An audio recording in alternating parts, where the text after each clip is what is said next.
बीबी नगर नामक गांव में रामू सोमू नाम के दो युवक रहते थे। वो दोनों मजदूरी का काम करते हुए जीते थे।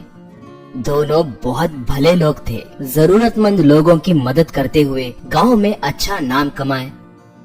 एक बार गांव में गांव का मुखिया गांव वालों को बुलाकर, सब ध्यान से सुनिए, आजकल हमारे गांव में बहुत से लोग लापता हो रहे हैं। उसका कारण क्या है समझ नहीं आ रहा है, इसलिए आप सब सतर्क रहिए। अगर इस विषय में किसी के पास कोई जानकारी है तो हमें बताइए, कहा। तब एक लकड़हारा, श्रीमान, हमारे गांव में गायब होने वालों में से ज्यादातर लोग जंगल को गए हैं। मैंने लकड़ियां मारते वक्त उन्हें देखा है। मुझे शक है कि वो लोग जरूर जंगल में ही गायब हो गए होंगे। ये सब देखने के बाद मारे डर के मैं जंगल को जाना ही बंद कर दिया, कहा। ये सुनकर गांव वाले सब डर गए। रामू सोमू सोच में पड़ गए। बाद में रामू सोमू से, हमारे गांव वाले कहाँ गायब हो रहे हैं, ये बात पता नहीं किए तो कैसे? हम जंगल जाकर वहाँ का राज क्या है पता लगाए क्या, कहा। सोमू तब, ठीक है, मगर हम दोनों एक साथ गए तो खतरा हो सकता है। पहले एक जाएगा, उसके पीछे दूसरा आएगा। अगर कुछ हुआ तो कम से कम पीछे से आने वाला जिंदा बचेगा ना, कहा। रामू तब, ठीक है, मैं आगे जाऊंगा, तुम मेरे पीछे आना, कहा।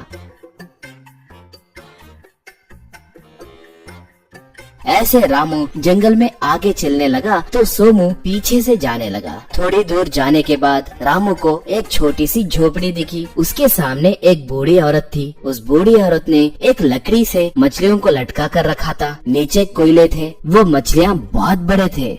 सोमू एक पेड़ के पीछे छुपकर ये सब देखने लगा। रामू तब, क्या दादी, इस जंगल में तुम अकेले रह रहे हो? हमारा गांव वाला कोई इस तरफ आया क्या? जंगल में आकर बहुत से लोग गायब हो गए हैं। इस बारे में तुम्हें कुछ पता है क्या, कहा। दादी तब, पता नहीं बेटा, मैं कुछ नहीं जानती। मेरे बच्चों ने मुझे छोड़ दिया, तब से मैं यही रह रही हूँ। भूख लग रही है क्या बेटा? भूख लगी तो आओ, मछली का सालन खिलाऊंगी। पहले जाकर हाथ पैर धो के आओ, बोली। रामू ठीक है कहकर जाकर हाथ पैर धोने लगा। इतने में वो दादी एक राक्षस के जैसे बदल गई।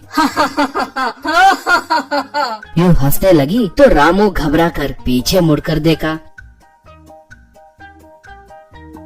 बस उस राक्षस ने हाथ घुमाया और रामू एक मछली के जैसे बदल गया।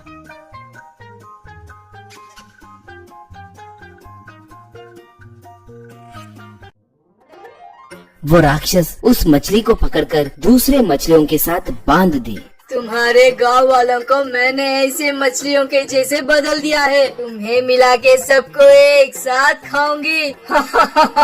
कहकर उन कोयलों को जलाई। उस आंच में मछलियाँ जलने लगे। वो देखकर सोमू दंग हो गया। कुछ भी करके उन्हें बचाना है कहकर सोचा।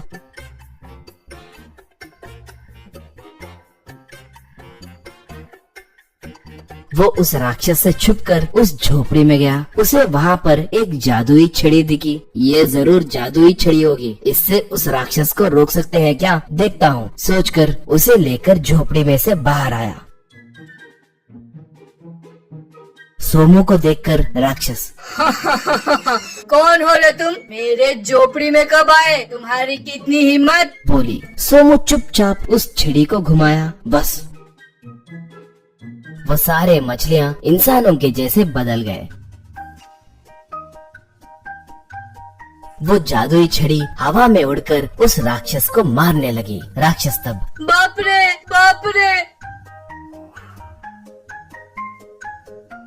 कहकर पुकारते हुए भागने लगी तो वो छड़ी उसे मारते हुए उसके पीछे पड़ने लगी।